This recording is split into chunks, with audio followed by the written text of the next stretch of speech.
amis téléspectateurs ñu ngi leen di nuyu yéen ñëpp kenn ku ci nekk ci sa tur ak ci sa sant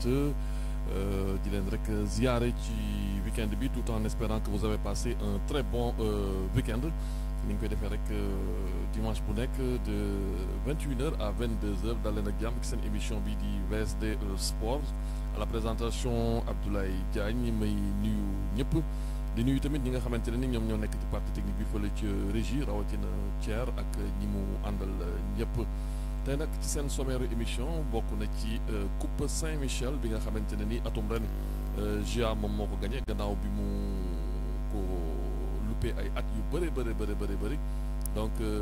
la GIA qui remporte la Coupe Saint-Michel en basketball face à l'AS Douanes loolu dañ ñëw ci kanamee tuuti waaye tamit dañ waxtaanee bëri. jamono ji may wax ak yéen tembe nag Sokh ak Franc ñu ngi waaj a jano bi may dugg ci studio bi en tout cas li ñuy wax mooy combat bi taxawagul waaye nag xam ngeen léegi voilà organisateurs yi promoteurs yi vraiment lamb léegi dañ ci ut xaalis utaat ci xaalis maanaam xaalis plus lay doon parce que tey combat bi ku amul jumtuwaayu xarale yooyu nga xamante ne dañ koy jaaral ci wàllu téléphone doo ko mën a seetaan amul benn rajo bu ko def direct amul benn télé également boo xamante ne nii def na ko direct métti na waaye nag sant yàlla parce que tey bu ñu demee ba nga xamante ne nii le sport le plus populaire au Sénégal dem na ba technologie yu xarañ yi dugg ci loolu nee naa c'est une avancée pour la lutte sénégalaise ñuy féliciter nag bu baax le président Bira Sène ak son prédécesseur muy le président docteur Alioune Sarr loolu dinañ jëm ci kanam tuuti dinañ waxtaanee tamit wàllu tennis ak le grand retour de Serena Williams la tennis woman américaine bi nga xamante ne nii dina bokk ci Wimbledon du 27 juin au 10 juillet loolu dañ ci yow ci kaname tuuti waaye tamit dinañu waxtaanee waat lii di demi-finale Coupe du Sénégal senior yi amoon bés yële ci gannaaw ak la qualification du Casa Sport et celle de Lusitana nekk un club boo xamante ne nii il évolue en National 1 amateur loolu nag c'est inédit dinañ wax tamit ci Sonacos bi nga xamante ne nii démb la jël lii di sacram muy trophée Ligue 2 nga xamante ne la Ligue sénégalaise de football professionnel s'est déplacée à Diourbel la capitale du Baol pour remettre à la Sonacos championne de la Ligue 2 son trophée alors la nouvelle tey mooy Youssouf Dabo bi nga xamante ne moom mooy entraîneur du Teungueth Football Club qui a rendu le tablier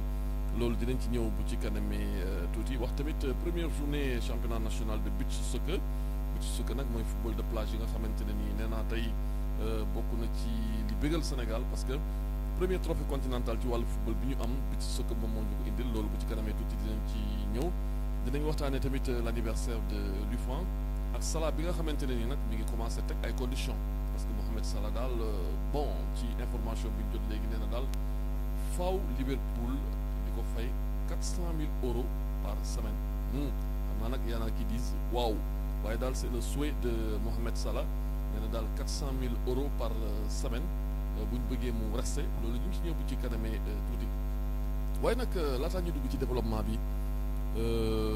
dafa am rek tuuti waxtaan boo xamante ne ni bëgg nañu ko waxtaanee ak nos autorités ak i tamit ceux qui font de la politique parce que vraiment Sénégal li ñuy dégg temps yi neexuñu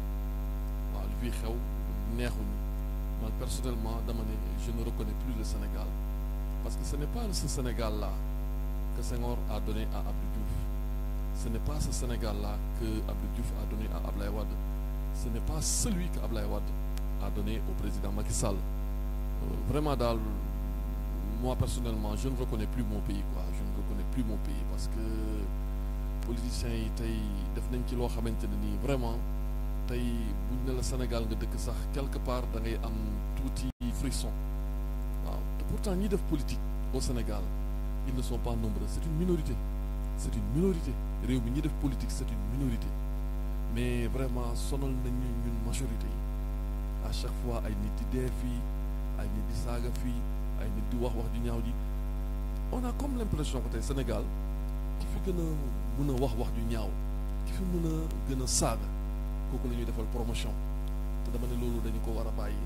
waaw une république ña ca nekk war ñoo doxalee noonu te encore une fois nañu sédd le Sénégal te xam ne ñun nous sommes un petit pays pas très peuplé parce que 17 millions d'habitants loolu du dara comparé aux autres pays africains damay faral di wax ne boo tukkee ba ñëw Sénégal li lay njëkk a impressionné mooy tu as comme l'impression que réew mi amul ay nit sa nopp bi selaw lay def en réalité am na ay nit mais la nga bàyyi bitim réew ci ay nit moo ëpp li ngay fekk Sénégal tey boo jëlee des pays comme le Nigeria wala nga jël des pays comme l'Égypte wala nga jël des pays comme l'Afrique du Sud une petite province de l'un de ces pays moo ëpp le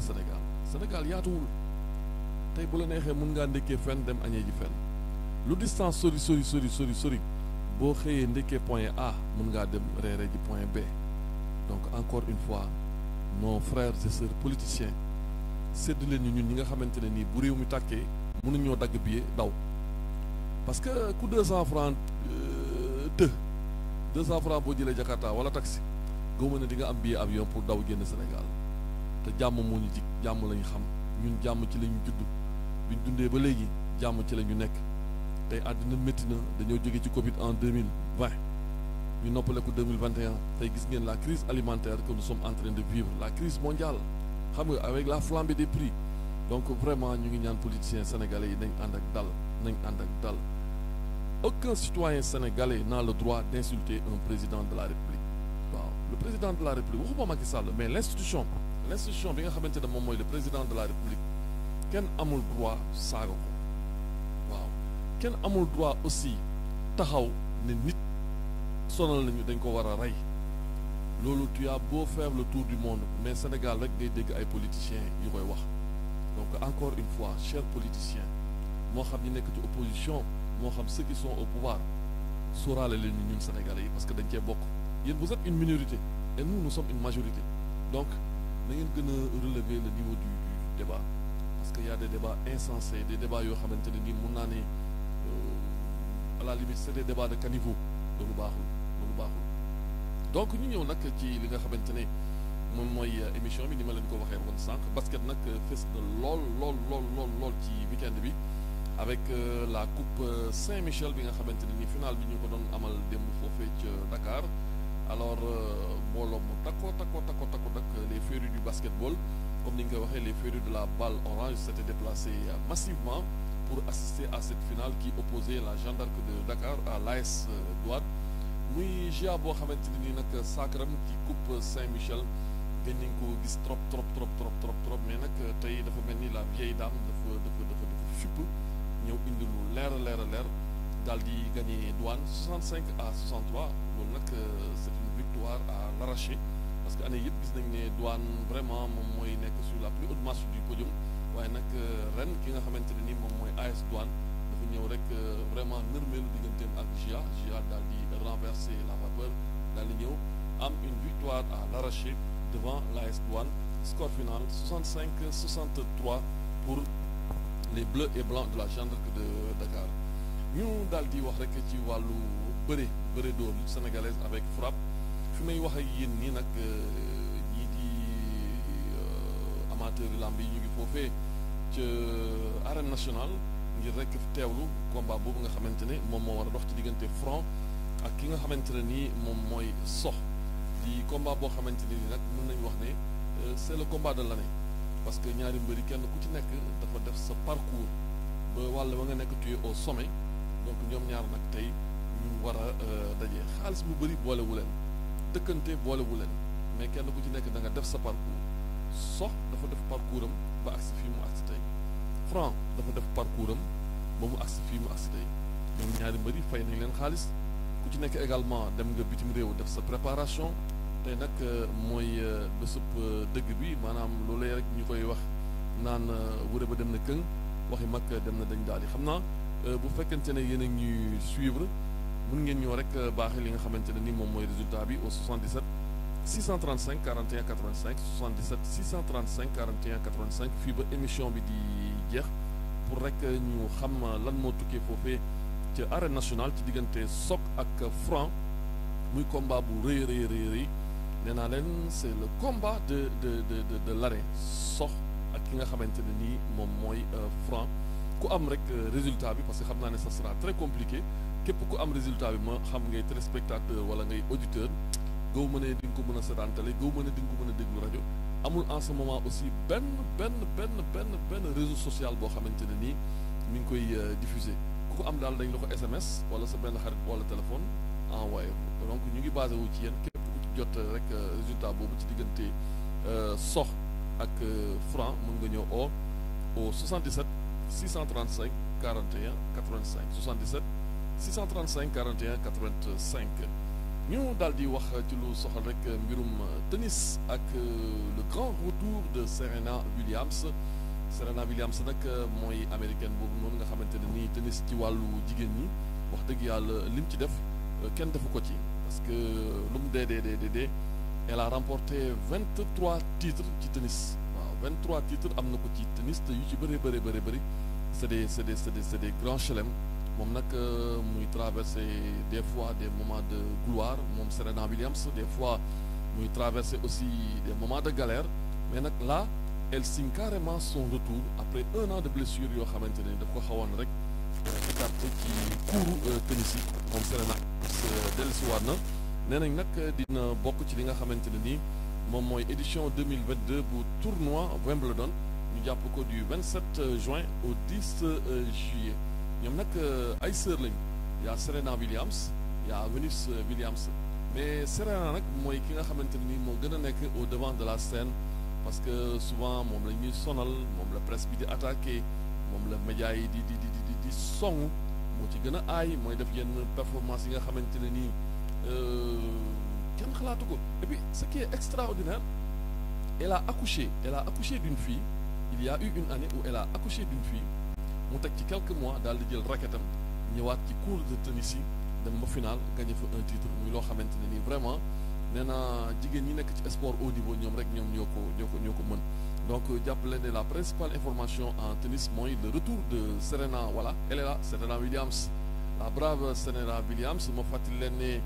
une fois ñëw na Sénégal parce que elle a une fondation boo xamante ne nii dafay yëngatu ci wàllug aide partage solidarité et je me rappelle lors de son passage à Dakar am na benn xew-xew bu amoon foofu ca banlieue ba xam naa dinaa xoolaat archive yi mais mi ngi dend ak Balla Beye numéro 2 nii voilà Serena Williams moom ngeen di gis nii ñu koo xamante ne vraiment elle est brave et puis voilà c'est une fierté pour les Afro-Américains donc moom dina dellusiwaat ci li nga xamante ne ni moom mooy cours tennis yi war a bokk ci Wimbledon du 27 juin au 10 juillet elle est âgée de 40 ans waaw Thier foofu nag dama fay taxaw quoi parce que des fois sama classe gi ñun nous avons plus de 40 ans dañuy roube naan ay paa lañ ay màggat lañ mais non sport quel que soit ton âge soo ko tàmmee tàmm nga ko gis nga soo tàmmee di def footing régulièrement 3 fois par semaine di ko def depuis ba ngay am 20 et quelques années loolu da lay topp toute la vie même boo demee ba am 60 ans wala nga nekk un septagénaire wala un octogénaire mën nga ko def mais li garaaw kay mooy nga jékki-jékki rek bëgg a pratiquer sport foofu la accident yi di nekk mais vraiment une femme à 40 ans une femme di def sport loolu yombul donc wax naa leen ko sànq elle a 40 ans voilà Venus et Serena elles sont là Venus et Serena les deux sœurs inséparables voilà Venus moom moo takk espèce de foulard bi ci bopp bi voilà Serena moom moo sol casquette bi voilà mais Serena booy xool moom moo gën a xaw a posé moom doo koy dégg lu bëree bëri voilà mais ñoo bokk ndey ak baay merci beaucoup ñu daal di ñëw ci li nga xamante ne moom mooy coupe du Sénégal ci wàllug senior yi final bi nag mi ngi war a dox atum ren ci diggante Casa Sport ak Lusitana foofu nag dama ciy taxaw tuuti parce que Casa Sport c'est un club de la Ligue 1 Casa Sport c'est un club de la Ligue 1 le tenant du titre moom moo war a daje ak ki nga xamante ne moom mooy Lusitana di un club qui évolue en National 1 National 1 l'appellation a un peu changé mais National 1 mooy 3e division donc Lusitana un club de la D3 moom moo war a football la finale de la Coupe du Sénégal contre un club de la première division wala su la neexee ne Ligue 1 muy le Casa Sport moom laay wax rek nee naa football xëy na niveau yu bokkul de kii mën na nekk D1 kii mën na nekk D2 kii mën na nekk National 1 kii nekk National 2 kii nekk division régionale mais des surprises peuvent intervenir de chaque côté. De chaque côté. Qui aurait cru que ñi di waa Lusitana dinañ écarter la Linguère de Saint-Louis loolu man mun naa ne personnellement pare woon naa pour tekki ne le club du président Amara Traoré dafay écarter facilement Lusitana bi nga xamante ni il est en N1 mais dama ne intérieurement rek c'est méconnaître les réalités du sport surtout le football nga xamante ne nii léeg-léeg daf ñuy réserver ay surprises yu extraordinaires. En 1990, le Cameroun avait éliminé l'Argentine,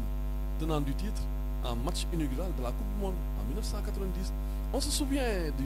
du Sénégal. Voilà, le Casa Sport est là. Voilà, nga xamante ne nii gagné le championnat bi actuellement il se fixe comme objectif la Coupe du Sénégal pour réaliser un doublé. Coupe du Sénégal bi moom mooy le tenant du titre, le Casa Sport. Voilà, gis ngeen stade Aline Sitoé Diatta, tribune découverte bi ngeen jàkkaarlool ne à l'est. Voilà à l'est couverte bi moom moo jàkkaarloo ak joueurs yi muy stade boo xamante ne ni en 2016 foofu la ñu joué loolee nga xamante ne moom mooy les phases nationales de l'ONCAV avec la victoire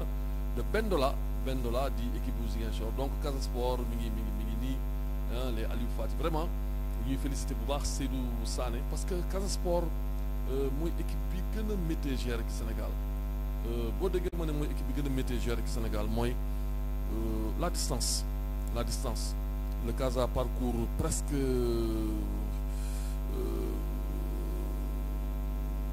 près de 1000 kilomètres par mois ou plus waaw jóge le sud war a dem Saint-Louis jóge le sud war a dem Dakar voilà donc vraiment loolu dafa métti dafa métti et pourtant Casa Sport ñu ngi ci voilà la Coupe du Sénégal est là. Coupe du Sénégal est là muy coupe bu ñaaw nag sama gars yi coupe bi dafa ñaaw de gis nga une coupe nationale dañ ko war a defar mu nekk loo xamante ni c'est symbolique mais coupe bi ngay teg ren coupe du Sénégal du bokk ak bi ngay teg déwén du bokk ak bi ngay teg daaw boo xoolee coupe de France depuis année 30 yi ba léegi même design bi la mais nag Sénégal problème boobu la ñu am problème mu design bon donc coupe du Sénégal vraiment war nañu ko defaraat ñu fàttali leen ne en demi-finale le Casa Sport a écarté AGEL de Rufisque par 2-1 voilà muy match bu bëri woon coow affaire xon encore les xon toujours les xon et malheureusement l'image est en train de faire le tour du monde voilà l'image du match AGEL Casa Sport est en train de faire le tour du monde et ça n'honore pas le Sénégal ça n'honore pas le football sénégalais parce que damay wax ne le football sénégalais dañ ko jox cër un peu partout dans le monde donc il y a de ces pratiques nañu ko vraiment moytu baaxul ça n'honore pas le football waaw parce que ce qui s'est passé mooy les joueurs de AGEL dañoo dem ci biir Casa Sport yi daal di fa rocc benn kayit et cela n'a pas été du goût des Casacés xeex am fa vraiment confusion am fa di loo xamante ne nii doy na waar te dara waralu ko rek lu dul xon man nag il faut que ceux qui gèrent le football là appliquer les textes jéem a génne pratique occulte yi ci football xon man day weddiwuma ko mais gëwuma ko à 100% mais daal xam naa ne entraîné ba taxaw ñëw ci terrain moo gën mais nag ñun on croit trop à ces histoires de xon ngeen jégal ma on croit trop à ces histoires de xon moo tax vraiment le football aussi des fois doo comprendre parce que tey dem nañ sax ba ci organisation football bi da ngay dégg ñu naan commission xon voilà en tout cas daal problème mu bopp la rek problème mu gëm-gëm la rek nit dépensé na ay millions ci xon nga dem terrain ñu gagné la donc yooyu yëpp vraiment nañu ko xoolaat donc jàppale ne Casa Sport dafa écarté AGEL ci demi-finale 2-1 même score moom la Lusitana écarté Linguère bu Saint-Louis 2-1 donc Lusitana un club de la de la N1 moo war a daje en finale ak Casa Sport nekk un club de la Ligue 1 qui se fixe comme objectif le doublé c'est-à-dire coupe championnat. Le Casa a déjà gagné le championnat. Maintenant l'autre objectif c'est la coupe championnat. loolu nag dafay dëgëral équipe mentalement dafay dëgëral équipe. En tout cas, quoi qu'il adviendra, le Casa Sport prendra part au tour préliminaire de la Ligue africaine des champions. ñu daal di wax nag ci li nga xamante ne ni mooy événement bi hier au Sénégal mu leen ne la Sonacos de Diourbel est championne de la Ligue 2 ah elle évoluera la saison prochaine en Ligue 1 muy loo xamante ne ni l'attente a été longue pour les Diourbellois l'attente a été très longue pour les Diourbellois parce que en 2017 la pelouse du stade Ely Manel Fall était dans un état de délabrement très avancé waaw il fallait que woon Sonacos jóge stade Ely Manel Fall ñëw dans un premier temps di recevoir fii à Lamine Gueye stade Lamine Gueye Sonacos de Diourbel recevoir na fi presque 1 an et demi ces matchs parce que boobu stade Ely Manel Fall pelouse bi dafa yàqu woon yaxeet ñu def la navette entre Diourbel et Kaolack Diourbel mu métti woon loolu financièrement nee naa li Sonacos nekk société moo tax ñu mën ko mais benn club attanu ko les week-ends bu ñu waree recevoir dañuy ñëw jóge seen dëkk ak seeni supporters ñëw recevoir Lamine Gueye bu match bi jeexee ñu ñibbi l'année suivante ñu gis ne vraiment la pelouse de Lamine Gueye tamit mi ngi commencé détériorer wu ñu dem Saly doon fa recevoir seen match mais foofu tamit vraiment ki nga xamante ne moom mooy Sayer Seck dafa un geste boo xamante ne ni c'est à saluer parce que dafa jël benn gazon synthétique daal di ko may waa Sonacos de Diourbel ñu ñëw installé ko ci seen stade ñu commencé nag di recevoir seen dëkk parce que loolu laay faral di wax gis nga sa dëkk di fa recevoir moo gën fuuf ngay dem di recevoir ailleurs parce que tubaab dafay faral di wax ne le chez soi est irremplaçable parce que li nga mën a am sa dëkk ci sport supporters yi soutien yi tes parents ñëw ñooñu ñëpp mënuñu la topp en déplacement moo tax ça a été très compliqué comme l'a dit le président du club Omar Samb pendant 5 ans nous avons été des SDF sans domicile fixe mais nag léegi am nañ stade et heureusement pour le club de Diourbel pour le club de la capitale du Baol léegi ñoom ils évolueront la semaine prochaine en Ligue 1 démb nag la ligue de football professionnel ànd ak son président Djibril Wade dañoo demoon fële ca Diourbel yóbbu leen li nga xamante ne ni moom mooy seen trophée yóbbu leen seen médaille ak un chèque de 5,8 millions fekkee woon na ko le ministre Matar Ba fekkee woon na ko également Abdoulaye Seydou Sow le directeur général de la Sonacos mon grand frère duñ juboo duñu ànd muy Modou Diagne Fada il était là-bas xam naa gars yi da ngeen ñuy jéem a rek indil image yi ce qui s'est passé hier au stade Ely Manel Fall de Diourbel avec la remise du trophée du champion voilà les images sont là xam naa bu mënoon a yaatu rek gars yi gis ko bu baax a baax waaw image yi bu mënoon a yaatu voilà gis ngeen noonu ci seen télé yéen ñi seetaan Modou Diagne Fada moo sol mbaxana mi noonu den ak le président de la Sonacos le club muy Omar Samb Abdoulaye Seydou Sow est là le ministre Matar Ba en casquette en train de remettre le trophée du champion de la Ligue 2 au capitaine de la Sonacos voilà avec un chèque de 5,8 millions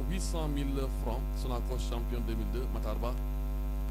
gis ngeen ak Abdoulaye Seydou Sow de pur produit du mouvement navétane alors entre les deux ministres waa xam naa dinañ ñëwaat ci image boobu voilà la Sonacos est là la Sonacos de Diourbel voilà donc dama leen doon wax rek ne leen entre les deux ministres muy Abdoulaye Seydou Sow ak ki nga xamante ne moom mooy Matar Ba derrière il y a Abdoulaye Fall nga xam ne mooy le père national moom mooy fay ñëpp képp kuy fonctionnaire moom moo lay fay il est de Bambey c'est le président de la ligue de football de Diourbel moom nag c'est un passionné waaye nomba tànk bi ñu ko jox ci état dafa kawe ba nga xamante ne nii cérémonie yi bu ñëwee il se met toujours derrière voilà ñu ñëwaat kon ci li nga xamante ne ni rek moom mooy les images d'hier à Diourbel voilà l'équipe de la Sonacos est là mu ngi noonu les rouges et blancs les huiliers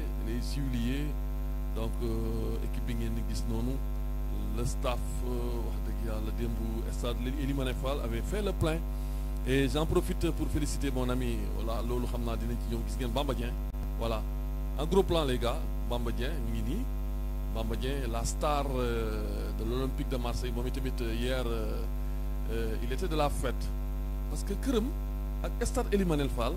matul 100 mètres voilà Bamba Dieng est votre fidèle serviteur voilà donc mi ngi noonu la star de l'Olympique de Marseille dem ñëwoon na ci fête bi mu nekkoon des moments de communion des moments de retrouvailles entre l'enfant prodige et la localité qui l'a vu naître grandir neewoon naa ko ne nag nii rek la mën a demee il faut nga doon un très grand footballeur parce que sa kër ak stade bi wax dëgg yàlla bu fekkente ne 200 mètres rek la bu ngeen miinee stade Ely Manel Fall bu ngeen génnee tali bi da ngeen di jël tout juste seen gauche su ngeen defee 200 mètres foofu la kër famille Bamba Dieng nekk nee naa ko nii rek la mën a demee boo jegee stade il faut nga mën a doon un footballeur waaw xam nga jeune moom fi mu yaroo rek environnement bi mu yaroo rek loolu lay mën a doon donc Bamba Dieng est votre fidèle serviteur hier au stade Ely Manel Fall de Diourbel lors de la remise du trophée à la championne de la Ligue 2 muy la Sonacos de Diourbel encore une fois ñu leen di féliciter parce que ñoom tamit vraiment sigil nañ Kaolack parce que bi ñu demee ba amatuñ stade ils se sont dit que ne parmi toutes les régions qui nous entourent celle qui est la plus proche c'est Kaolack moo taxoon ñoom tamit ñu tànn Kaolack ñëw amalee fii seen i match à domicile bu métti woon lool mais tey defe naa ne après 5 ans de 5 ans SDF et 5 ans sans stade tey il retrouve l'élite donc bravo à Omar Samb le président de la Sonacos bravo aux populations du Baol bravo également à mon grand frère Modou Diagne Fada nga xam ne ce qui me lie avec lui yàgg na lool voilà il est là voilà mi ngi noonu donc les images sont là Modou Diagne Fada waaw ak le président Djibril Wade mi ngi noonu voilà gis ngeen ki ngeen gis ci gannaaw Ablaye Seydou Sow mu sol casquette bi moom mooy le président de la Ligue de football de Diourbel dama koy weer mooy père national c'est le père national képp kuy fonctionnaire moom moo lay fay mooy borom casquette bi ngeen di gis derrière Abdoulaye Seydou Sow c'est le père national il s'appelle Abdoulaye Fall des fois dama koy tooñ dama naan ko sa arrivé ci football ak sa passion ci football daf may jaaxal toujours day nëbbatu mais ndomba tànk bi nag xam naa ne moom moo ko waral c'est le père national il est de Baol c'est le président donc de la Ligue de football de Diourbel donc mi ngi noonu ñu fàttali leen rek la Sonacos est championne de la Ligue 2 voilà ñu daal di wax rek ci li nga xamante ne toujours mooy football ak Youssouf Dabo bi nga xamante ne nii léegi nekkatul entraîneur u Teungueth Football Club il a rendu le tablier hier et quelques minutes après sa démission wax dëgg yàlla waa Teungueth Football Club le bureau def nañ benn réunion pour rek xamal opinion bi ne kii di Youssouf Dabo tekki na ndomba tànkam donc muy un entraîneur boo xamante ne nii wax dëgg yàlla il a marqué ce club parce que Sénégal bi mu toogee 16 ans 17 ans demul loolu xamante ne moom mooy phase de poule Ligue africaine des champions moom kii di Youssouf Dabo daf cee liggéey bu am solo fexe ba jël championnat du Sénégal yóbbu Teungueth Football Club en Afrique defe naa ne yéen a ngi fàttaliku ci phase préliminaire bi l'élimination du Wydad Athletic Club par Teungueth Football Club loolu may ko mu dugg ci phase de groupe bi loo xamante ne nii depuis 16 ans nga xamante ne ki ko mujjee def moom mooy Jeanne d'Arc bu Dakar beneen club def ko donc ki nga xamante ne moom mooy Youssouf Dabo daal di ko réussir avec Teungueth Football Club wax dëgg yàlla liggéey fa bu am solo révélé fa des joueurs yoo xamante ne nii jot nañ leen a sélectionné équipe nationale ku ci mel ni Moutaaru Baldé voilà donc moom Youssouf Dabo il n'est plus l'entraîneur de Teungueth FC tey moom itamit vraiment def na communiqué remercier tous les membres du club notamment le président Babacar Ndiaye mais aussi saluer bu baax la mémoire de feu Alassane Dia nga xam ne papam la woon ci équipe bi doon ko jàppale voilà donc kooku moom mooy Youssouf Dabo léegi il n'est plus l'entraîneur de Teungueth FC mais ki nga xamante ne ni nag moom la ñu tànn pour mu nekk le directeur sportif du club il s'appelle Tahirou Fall voilà donc pour le moment Tahirou Fall mooy directeur sportif bu Teungueth FC ñu daal di rek wax ci lu soxal première journée football de plage muy beach soccer léegi nag Sénégal am na championnat beach soccer bi ngi bëgg a yàgg muy championnat boo xamante ne ni wax dëgg yàlla les techniciens yi nga xamante ne ñoom ñooy yëngatu ci wàllu football spécifique boobu di beach soccer fa la ñuy puiser ñiy dem ci équipe nationale waaw parce que nag tey le beach soccer au Sénégal suñu réew mi daf cee avancé lool voilà Franc moo daan ah mais mon vieux loolu moom c'est la surprise hein loolu c'est la surprise gars yi kon si vous nous suivez en direct sur Kaolack TV on vient de l'apprendre à l'instant même Franc s'est imposé face à Sokh donc Franc moo daan Sokh de surprise hein plutôt dama jum Franc moom moo am ndam ci kaw Sokh je crois que donc loolu la ñëpp doon xaar loolu la ñëpp doon xaar la logique est respectée cette fois-ci donc Franc moom moo am ndam ci kaw Sokh merci beaucoup maa ngi doon wax léegi ci mbirum beach soccer ak les résultats de la première journée beach soccer nag mooy football de plage nga xam ne Sénégal wax dëgg yàlla mi ngi ciy def monts et merveilles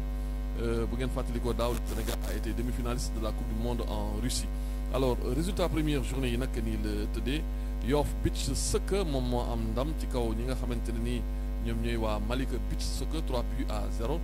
Ngor beach soccer daal di daan Galaxy beach soccer 5-0 Vision beach soccer de mon ami Alioune Badara Samb qui s'impose face à Mamel beach soccer 3-2 ñi nga xamante ne nii ñoom ñooy Yoff ñoom ñoo daan Rio ñaari bal ci dara HLM Jokkul moo ko daan ñeenti bal ci ñett Yëmbal daal di am ndam ci kaw Gorée 3-0 Mbao beach soccer qui s'impose face à Plateau 6-1 victoire large victoire de Guet Ndar sur Lille 7-1 Pépinière beach soccer qui perd face à HLM de Dakar 2-5 Jokkul qui bat HLM par 4-0 ma fàttali leen ne si vous venez de prendre le train en marche en lutte sénégalaise avec frappe Sokh s'est incliné Sokh a mordu la poussière face à son adversaire bi nga xamante ne ni donc moom la ñuy wax Franc donc mu nekkoon combat bu mag a mag léegi lañ jot résultat bi Franc moo am ndam ci kaw ki nga xamante ne nii moom mooy Sokh ñu daal di wéy ci li nga xamante ne mooy le cinquantenaire de l'ASC UFAN nga xam ne célébré nañ ko démb en grande pompe au stadium Lamine Gueye de Kaolack en présence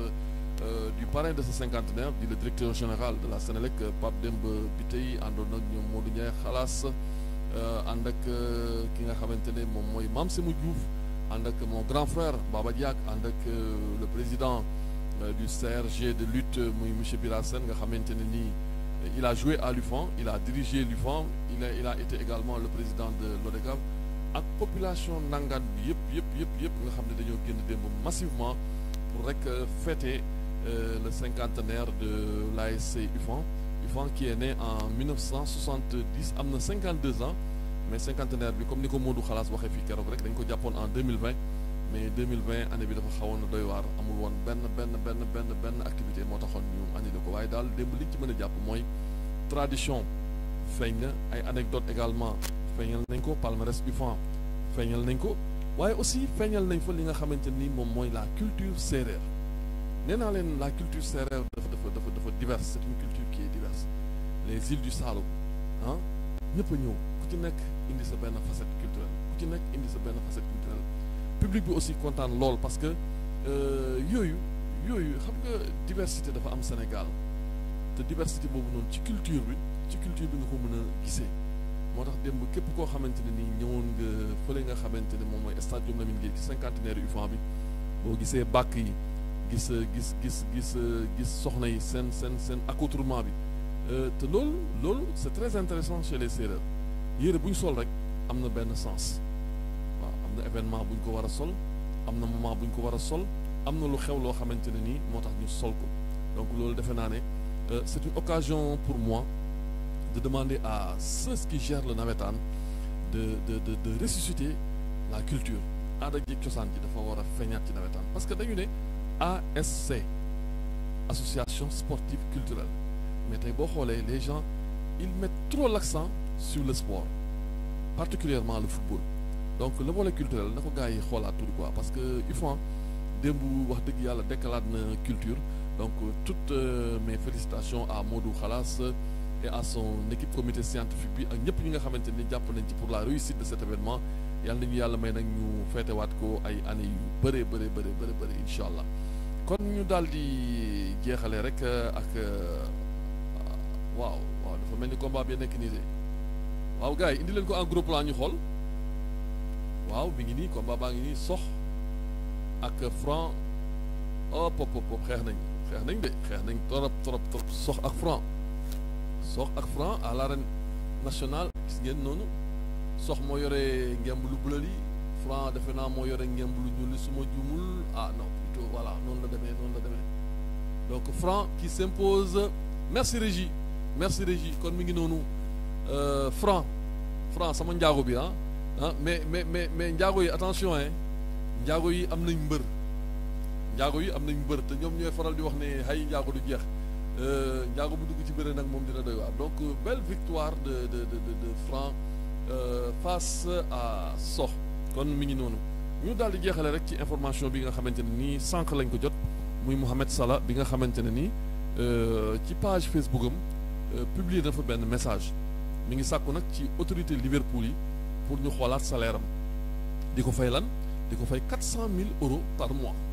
en tout cas loolu la bëgg moom Mohamed Salah nee na waa Liverpool nañ ko fay 400 000 euros par mois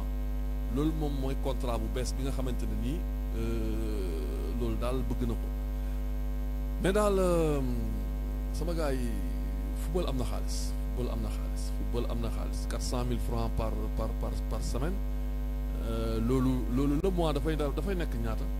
dafay nekk presque 1 million 600 000 euros c'est ce que Salah 1 million 600 000 euros et quelques donc c'est ce que Salah réclame un salaire de 400 000 euros par mois en tout cas ñi nga xamante ne ni ñoom ñooy les autorités de Liverpool ba léegi waxaguñu dara mais j'espère que dinañ réagir parce que nag Salah n'est pas n'importe qui à Liverpool Salah n'est pas n'importe qui à Liverpool ba tax na moom gëm naa ne loolee nga xamante ne nii moom mooy son vœu dinañ ko étudier waat mais nag 400 000 euros par mois moom par semaine pour Salah neex na lool mais voilà moom yéeneem la wax on verra voilà donc loolu moom mooy première partie émission bi deuxième partie bi nag dañu fay am benn invité muy l'international sénégalaise Mati Diop di football fële ca Maroc nee naa leen première coupe d'Afrique des nations bi nga xamante ne ni Sénégal bokkoon na ci en 2012 en Guinée équatoriale moom bokkoon na ci expédition boobu noonu jamono boobu nag équipe bi Bassoiré Diaby moom moo ko doon coaché régie bu waxtaan wi pare rek xam naa mën ngeen ñu ko dugalal muy benn waxtaan boo xamante ni seqoon nañ ko ak Mati Diop semaine bi nga xam ne dafa ñëw vacances seet si sa famille seet si les Kaolackois seet si ses parents ak ñi nga xamante ne nii ñoom la daan defal football ma fàttali leen ne elle est meilleure buteuse du championnat marocain de deuxième division foot féminin avec 17 buts régie bu fekkente ne affaire bi pare nañu suivre ko.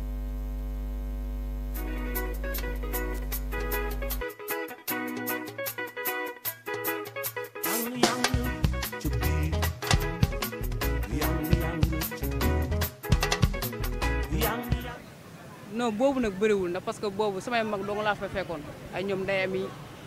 ñoom day xalifal yaa Baba Char ak ñoom Mamadou Doucouré ak ñoom Diena Bari Victoria ñoom ñoo fa nekkoon ak Fidi Camara Touré ñoom ñoo fa nekkoon man maa fa gënoon doon xale daal ak Ani Diop ak Ndella Mané ñoo fa gënoon nekk xale. sa njëlbéen Kaolack FC naka la demee neexoon na yomboon na jafewoon na. waaw xam nga boo nekkee tàmmoo di football si ay xale yu jigéen si ay góor nga tàmm di football boo ñëwee ak ñoom ñi ñuy nekkee yow doo ko mën a nekkee loolu moo tax mu difficile woon si premier mois mais après tamit dama ko xaw a gérer parce que man loolu mooy sama objectif mooy football si ñoom laa mën a football ñu dem. Amis téléspectateurs de Kaolack TV ñu ngi leen di nuyu ni ñu koy defee rek dimanche bu nekk ci waxtu bi. tey jii nag dañoo am invité boo xamante ne ni kenn dootu ko présenté parce que nee naa football féminin ci njëkk a dugg ci géewu football féminin ci la bokk. Elle s'appelle Mati Diop elle a fait les beaux jours de Kaolack FC bi mu jógee FC Kaolack FC première participation Sénégal ci Coupe d'Afrique des Nations en 2012 moom bokkoon na ci loolu yëpp dinañ ci ñëw bu ci kanamee tuuti gannaaw gi nag bi mu fi jógee elle est allée monnayer ses talents au Maroc nekk championnat bu Maroc deuxième division dugal 17 buts du ma ne nag ci meilleure buteuse yi la bokk waaye elle fait partie des meilleures buteuses loolu nag bu ci kanamee tuuti dinañ ci ñëw en tout cas Maty tey jàpp leen ne moom mooy suñu invité ci VSD Sport fii ci Kaolack TV. voilà ci maa ngi lay nuyu. waaw grand frère maa ngi lay fay Ablaye. alors Maty defe naa ne tey yéen a ngi ci vacances bëggoon naa xam vacances yi nan nga koy passé fii ci Kaolack sa dëkk. waaw. maa ngi ni ñëw naa vacances maa ngi ni Kaolack di ko ñëw feete ak samay famille ak samay am jàmm ak samay fans waaw. voilà donc Maty nga nekkoon professionnel au Maroc mais suñu laaj bu njëkk mooy sa bëgg-bëgg ci football nan la la ñëwalee. waaw football de moom bu may doon xale laa commencé di tàmbale parce que dafa am sama benn pap boo xamante ni yàlla na ko yàlla xare àjjana moom dafa génn àdduna quoi ñu ko wax Père Bàcc moom moomu ñëkk a dugg ci football féminin parce que si ay xale yu góor laa doon football mooy équipe bi ñuy wax Melax si école de football Jires bi foofu laa nekkoon quoi doon football moo tax ma xam football féminin bu Kaolack bi temps yooyu mu ngi tudd Garmi quoi mu ngi nekkoon gaar ba mooy football foofu noonu mooy football si koñ yi daal ma ni ma am na benn club bu nekk fii bu tudd Kaolack FC mais Abda moo ko yor quoi mais xam naa incha allah boo bëggee mën naa la fa yóbbu mën na ko amul benn problème foofu laa jaaree pour mën a dugg si football féminin daal. alors ñu gis na jigéen ñi athlétisme handball basket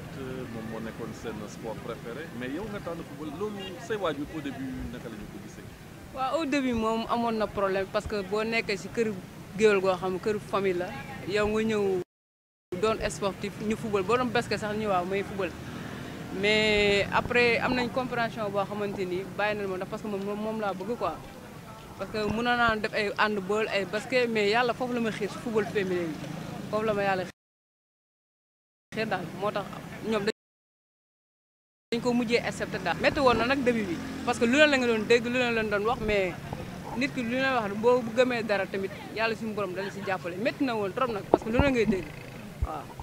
mais nga démarré ci Jires. waaw si Jires waaw. après foofu nga dem fan. après si leen may yóbbu si Abda. Kaolack FC waaw. mais boobu football féminin bëriwul ngeen. non boobu nag bëriwul ndax parce que boobu samay mag dong laa fa fekkoon ay ñoom Ndeye Ami ñoom Ndeye Khady Fall yaa Baba Char ak ñoom Mamadou Doucouré ak ñoom Diena Bari Victoria ñoom ñoo fa nekkoon ak Philippe Camara Touré ñoom ñoo fa nekkoon man maa fa gënoon doon xale daal ak Ani Diop ak Ndella Mané ñoo fa gënoon nekk xale. say njëlbeen Kaolack FC naka la demee neexoon na yomboon na jafewoon na.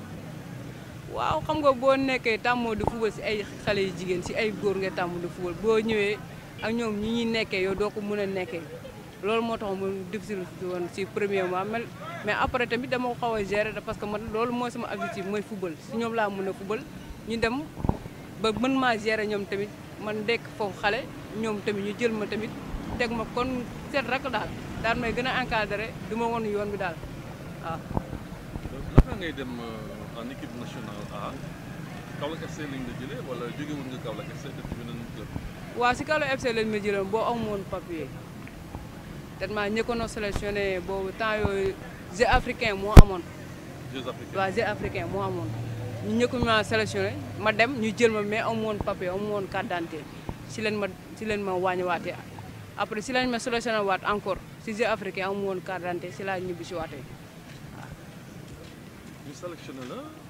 nga def qualification Coupe d'Afrique des Nations c'était en 2011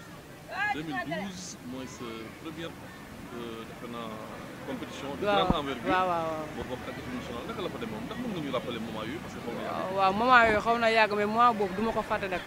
parce que dafa doon c'est la première fois boo xamante ni football féminin l'équipe du Sénégal bi daal di qualifié Coupe d'Afrique ma bokkoon si nag bokkoon ñu ñëkk a dóor si penalty yi si laa bokkoon. waaw na parce que contre le Maroc bizarrement waaw contre Maroc waaw parce que aller bi woon déw ma woon parce que dama amoon problème papier boobu noonu mooy sama carte d'identité dafa réeroon après ñu jëloon beneen carte d'identité jox ma ko ñu dem bay waaj a déposé ñu ne ma carte d'identité boobu noonu bu réer boobu noonu mooy bu valable daal waaw si la ma jaabi ne ma amul problème léegi da ngay dellu kaw rek nga dem defar ko waaw basuwaar jaabi waaw boobu moo ñu yoroon daal waaw. nga ñëw équipe national.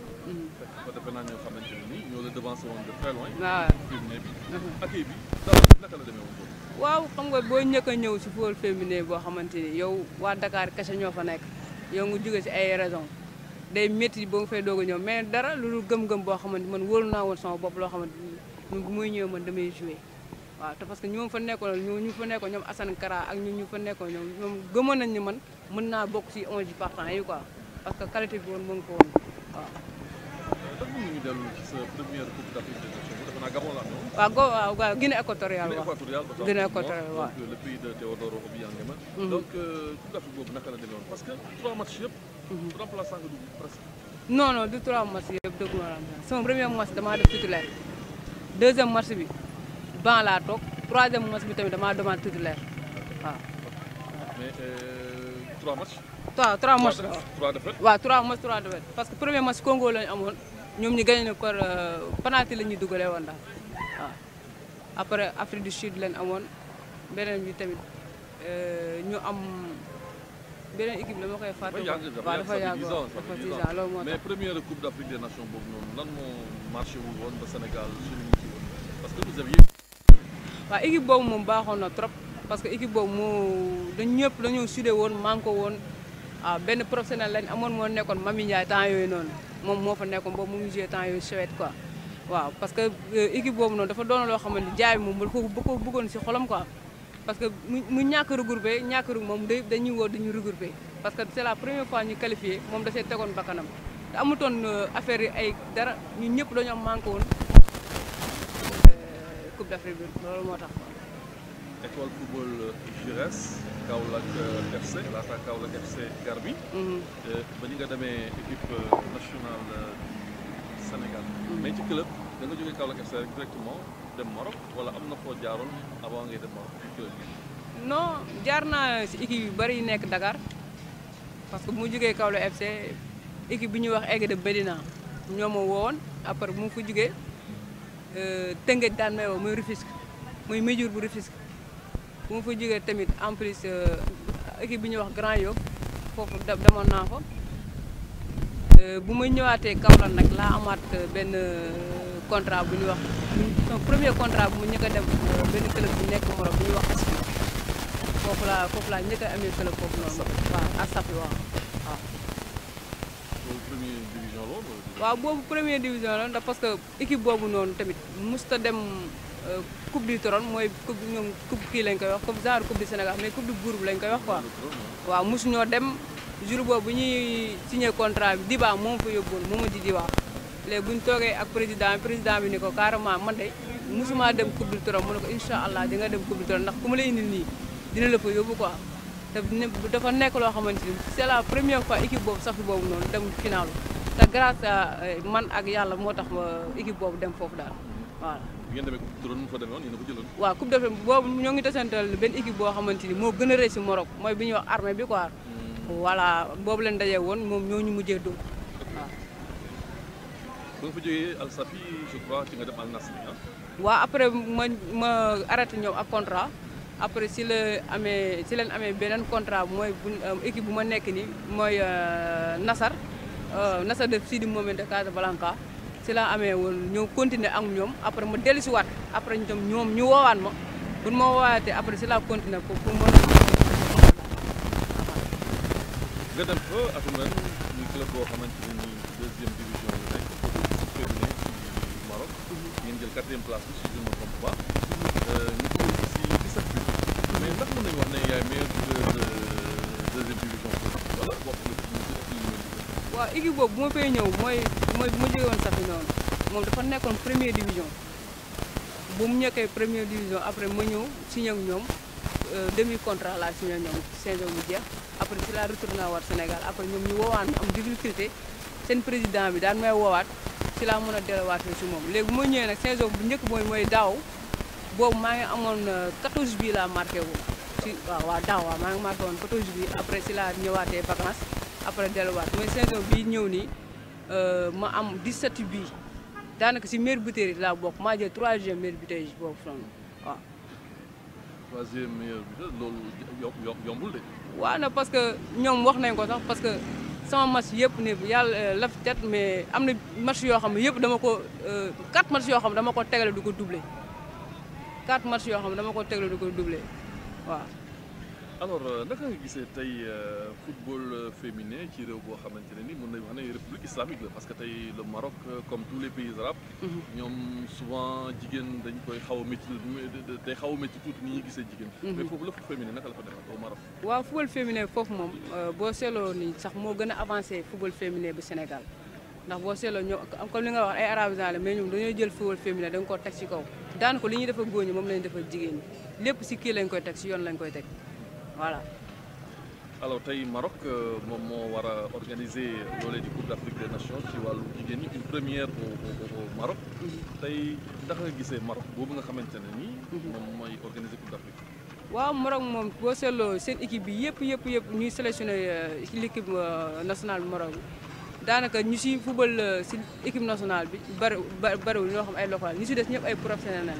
daanaka équipe dara kii boobu noonu ñu ko wax tam jël premier phare. ñoom lu bëri ñoom lañ sélectionné ci championnat ñoom ci équipe boobu lañ tànnee. li ci des waaw force Amérique daal li ci des ñëpp ay dañoo génn Maroc di jouer quoi. voilà donc tey lan mooy chance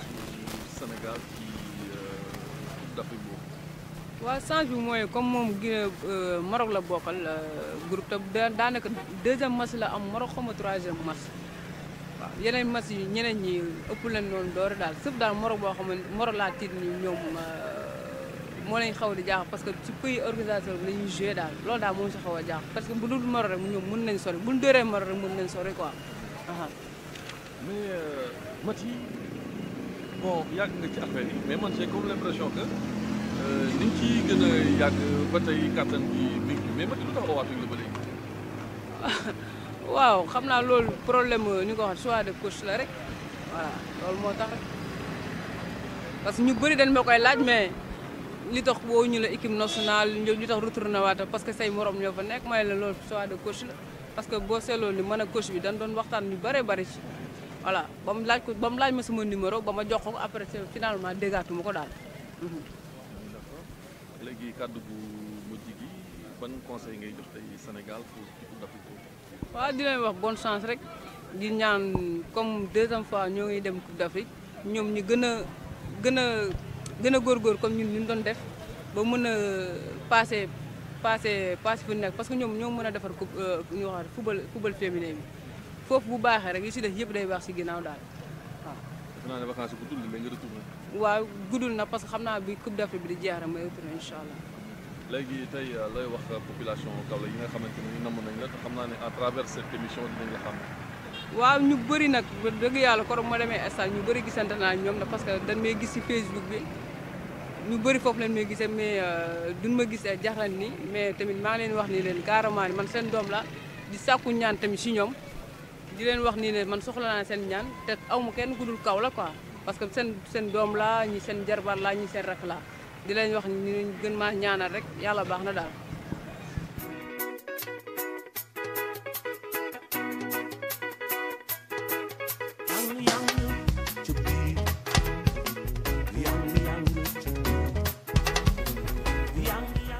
voilà merci beaucoup donc kooku di Maty Diop international sénégalaise bi nga xamante ne nii nee na première Coupe d'Afrique des Nations bi Sénégal dem en 2012 en Guinée équatoriale moom bokkoon na ci expédition boobu noonu à l'époque équipe bi ki ko doon coaché moom mooy Bassouare Diaby Sénégal joué woon na ñetti match moom ñetti défaite su ma juumul Congo lañ njëkk a am Congo doon ñu 1-0 après ñu teg ci je pense benn équipe bu naar équipe boobu aussi également dóor match boobu noonu ma ci joué wul troisième match bi ñu daje Guinée équatoriale mu doon 5-0 mais nag loolu apprentissage la woon apprentissage nag du yomb alors 10 ans après 2022 Sénégal war a demaat Coupe d'Afrique des Nations ci jigéen ñi foofu nga xamante ne moom mooy Maroc googu nga xamante ne foofu la Maty Diop di football en 2e division ci benn club bu ñuy wax Athletic Nassar bu Casablanca atum ren moom moo jël 3e meilleure buteuse classement ñi ëppale lu ñu dugal c'est la 3e meilleure buteuse tenez-vous bien avec 17 buts on ne l'a pas appelée en équipe nationale mais bon espérons que d'ici le début de ce tournoi xëy na voilà ceux qui dirigent l'équipe nationale dinañ ci wax dara mais daal vraiment ku war a dugal ku dugal fukki ak juróom-ñaar ci championnat benn réew je crois que am na place ci équipe nationale donc ñu koy gërëm bu baax a baax mais aussi may rafetlu cadre bi cadre bi ñu defee émission bi cadre boobu noonu foofu lañ doon defee boulevard bu doon yéen a ngi seetaan boulevard ci koor bi foofu lañ ko doon defee mais cadre bi su ma ko gisee rek damay wax merci au maire sortant di madame le maire Mariama Sarr parce que tamit bu ñu di suul jëf quand même bu ñu di suul jëf parce que foofu ci Promoville bi ci ayam la woon mais tey booy xool cet endroit moo gën a rafet ci Kaolack man j'ai envie d'enregistrer des émissions là-bas waaw da ngay gis baabe yi gis ni deux voies Jakarta yi di romb léegi benn xaar traversé élèves yi wàcc traversé fa ngay xool au fond le forage bon c'est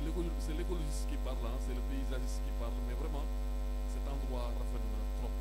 actuellement mooy endroit bi tax ci Kaolack kon nañ ko préserver bu baax a baax laata may taxalikoo ak yéen nag damay gërëm bu baax a baax mon frère à moi mon ami di Hakim Amar qui est en train de suivre l'émission VST Sport alors un petit coucou donc à Hakim Amar qui est un ami du sport